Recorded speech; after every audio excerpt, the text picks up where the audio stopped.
Сәлем барлықтарыңызға, арнама қош келдіңіздер. Бүгін сіздермен салқын әрі ыстық күйінде желіне беретін осындай баклажаннан өте дәмді салат дайындайтын боламыз. Ең алдымен баклажандарымызды осындай формада тура болатын боламыз. Болгар борщын ұзыннан тура боламыз.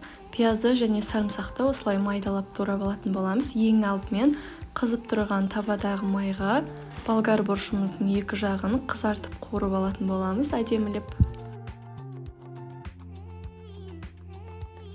Бұл салаттың ерекшелігі ыстық кезде тамақтың орнында да жесеңіздер өте дәмді болады.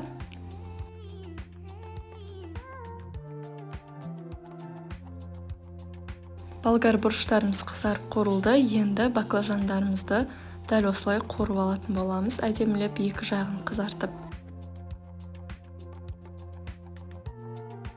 Егер сіздерге рецепттер ұнап жатқан болса, арнама тіркеліп, қолдау білдіріп кетіңіздер.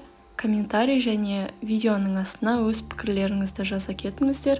Сіздердің пікірлеріңіз мен үшін өте маңызды.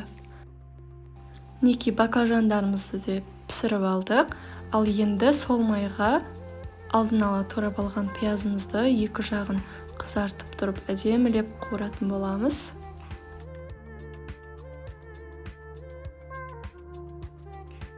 Пиязымыз осылай сары түске кірген кезде үстінен 2 ас қасықта томатный пастамызды салып, жақсылап қуырамыз.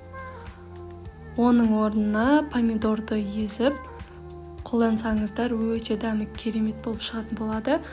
Үстінен аздап 1 стақандай су құямыз және де сарымсақтарымызды салып, бір қайнап шыққаннан кейін баклажандарымызды салатын боламыз.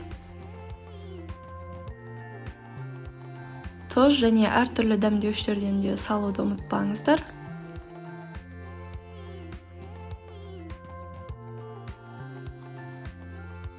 Суымыз қайнап шықты. Енді баклажандарымызды салып, үстінен қуырып алған болгар борщтарымызды да салып, 25-30 минуттай пісіріп алатын боламыз.